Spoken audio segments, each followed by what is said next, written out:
الآن.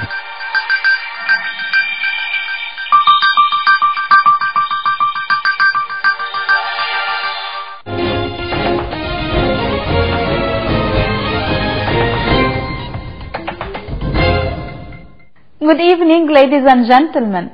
Welcome to our MISAT Bulletin, and we shall start with our headlines.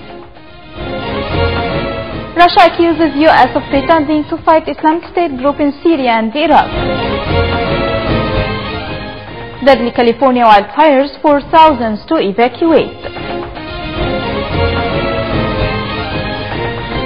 And moving on to our details, starting with Africa. Gunmen killed 2 employees of a technical university in Kwale near Mombasa on Kenya's Indian Ocean coast in a suspected extremist attack. Kenyan police said on Tuesday the gunmen suspected to be Al-Shabaab rebels from neighboring Somalia sprayed a vehicle carrying university staff and police with bullets near the campus. Meanwhile, the assault occurred as President Uhuru Kenyatta campaigned in the coastal region for the rerun of presidential elections later this month. On to Syria's profile, Russia accused the United States on Tuesday of pretending to fight Islamic State and of deliberately reducing its airstrikes in Iraq to allow the group's militants to stream into Syria to slow the Russian-backed advance of the Syrian army.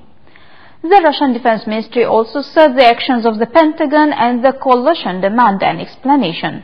Is their change to tack a desire to complicate as much as they can the Syrian army's operation, backed by the Russian Air Force, to take back Syrian territory to the east of the Euphrates?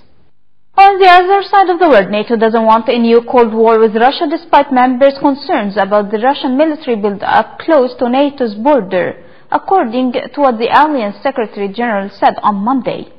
Jens Stoltenberg was speaking at the end of a 4-day NATO Parliamentary Assembly in the Romanian capital, Bucharest. Stoltenberg also said, Russia is our neighbor. We don't want to isolate Russia. We don't want a new Cold War. From another perspective, Stoltenberg said the alliance was beefing up its presence in Eastern and Southeastern Europe to reassure allies in the face of Russia's actions in Ukraine. On to Israeli-American relations, the top Israeli minister expressed rare criticism of President Donald Trump on Monday and said he expects the government to approve more construction in West Bank Jewish settlements next week. Minister of Jerusalem Affairs, Zev Elkin, said he is disappointed that Trump hasn't fulfilled his campaign promise to move the U.S. Embassy from Tel Aviv to Jerusalem, a decision that the Palestinians fiercely oppose. Elkin also said Israel is set to give the green light next week to new homes in Jewish West Bank settlements. Meanwhile, the Palestinians condemned the expected settlement announcement. On to natural crisis in U.S., an onslaught of wildfires across a wide swathe of northern California broke out almost simultaneously, then grew exponentially, swallowing up properties and tearing through both tiny rural towns and urban subdivisions. At least 10 were dead, about 100 injured, and at least 1,500 homes and businesses have been destroyed, according to what authorities said. All figures were expected to surge in the coming days. Some of the largest of the 14 blazes burning over a 200-mile region were in Napa and Sonoma counties. To the south in Orange County, more than 5,000 homes were evacuated because of a fire in the Anaheim area. On the other side of the world, more than 3 years after seizing power in a coup, the head of Thailand's military government on Tuesday promised elections in November next year. Prime Minister Prayut Chan-o-cha told reporters that his government will give the exact election day in mid-2018. From this perspective, Prayut said the junta will consider lifting a ban on political activities, but not until after late October, when Thailand holds an elaborate 5-day funeral for King Bhumibol Adulyadej, who died nearly a year ago. He also warned political parties against campaigning and said any breaches could result in the ban on political activities being prolonged.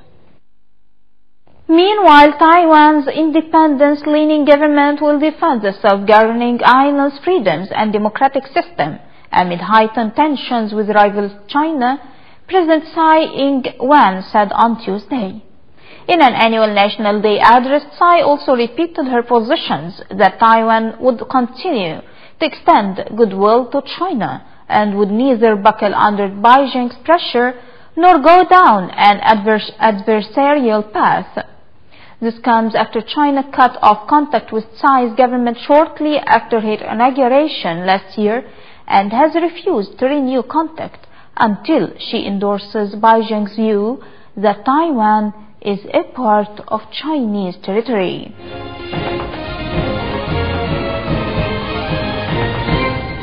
And finally, economic news. The European Union's importance to British exporting firms appears to be growing, according to what official figures showed on Tuesday. Figures published by the Office for National Statistics found that exports to the EU rose by 4.1% in the 3 months to August from the previous 3-month period, compared with an 8.8% fall with countries from outside the EU. The figures also showed that Britain imported £22 billion of goods, $29 billion from the EU in August, and exported £14 billion to the bloc. And before ending our news, let's take another look at the most important headlines for today. Russia accuses US of pretending to fight Islamic State group in Syria and Iraq. Deadly California wildfires force thousands to evacuate. And we reached the end of our Misa Bulletin for today. Thank you for joining us and see you tomorrow in a new bulletin.